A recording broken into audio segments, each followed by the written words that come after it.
साथियों, आज कक्षा 10 यूपी बोर्ड का गणित का पेपर हुआ है, जिसके 20 बहुविकल्पियों का उत्तर आज हम यहाँ पर देखने वाले हैं।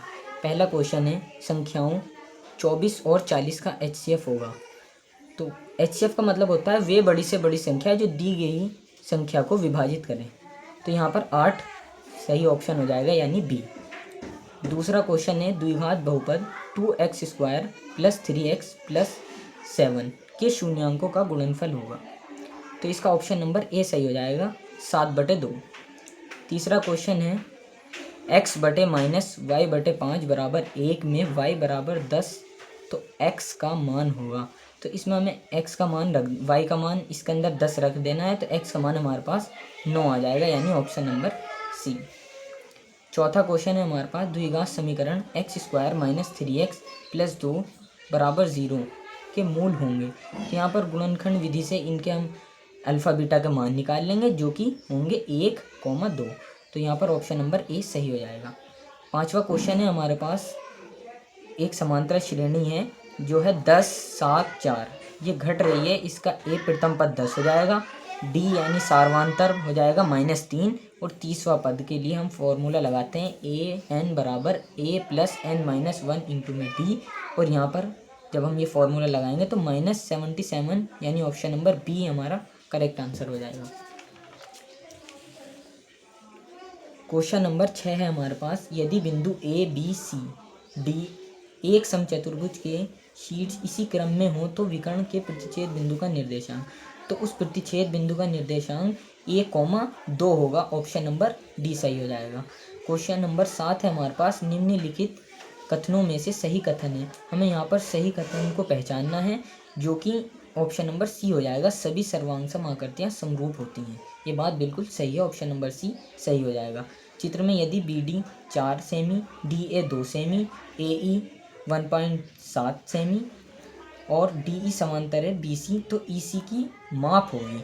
अब यहाँ पर थेल्स पिर में लगा के इसे आराम से कर सकते हैं, और किसी को थेल्स पिर में भी नहीं पता है तो यहाँ पर देखकर ही पता चल रहा है। यहाँ पर 2 है तो इसका 2 गुना हो गया 4 हो गया है यहाँ पर, और 1.7 है तो इसका 2 गुना 3.4 हो जाएगा, ऑप्शन नंबर डी सही हो जाएगा। क्वेश्चन नंबर 9 है हमारे पास, त्रिभुज ABC में यदि AB बराबर 3 सेमी, BC बराबर 4 सेमी तथा कोण B बराबर 90, तो cos A का मान होगा। तो हमें इसके लिए एक त्रिभुज बनाना पड़ेगा और B को 90 मानते हुए cos A का मान निकालना होगा, जो कि cos A बराबर होता है आधार बटे कर्ण। आधार बटे कर्ण करेंगे तो ये 3/5 आंसर आ जाएगा, ऑप्शन नंबर सी सही हो जाएगा।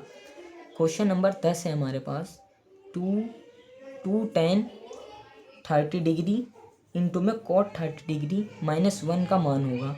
यहाँ पर हम tan 30 डिग्री और cot 30 डिग्री का मान रखेंगे और एक आंसर आ जाएगा हमारा, ऑप्शन नंबर ए सही हो जाएगा। 11वां क्वेश्चन है, 1 + cot² A अपॉन में 1 + tan² A का मान होगा। यहाँ पर हम cot को tan में बदल लेंगे, क्योंकि cot tan का उल्टा होता है 1/tan करके। यहाँ पर cot² A, option number B हमारा सही उत्तर हो जाएगा। क्वेश्चन नंबर 12 है हमारे पास, cos A + cot A into में 1 - cos A। इस सवाल को हम सबसे पहले साइन और कॉस में तोड़ लेंगे। cosec बराबर होता है 1/sin A प्लस कॉट होता है cos/sin A, और जब हम इनकी एलसीएम लेके मल्टीप्लाई करेंगे तो ये 1 - cosec कट जाएगा और हमारे पास बचेगा sin A, option number B सही हो जाएगा। 13वां क्वेश्चन है हमारे पास, दो संख्याओं 36 और 48 का एलसीएम होगा। तो यहाँ पर इसके 36 और 48 के अभाज्य गुणनखंड करेंगे, उनमें जो कॉमन होगा वो निकालेंगे और जो और बचेगा उसकी भी मल्टीप्लाई करेंगे, तो हमारे पास 144 आंसर आ जाएगा, ऑप्शन नंबर डी सही हो जाएगा।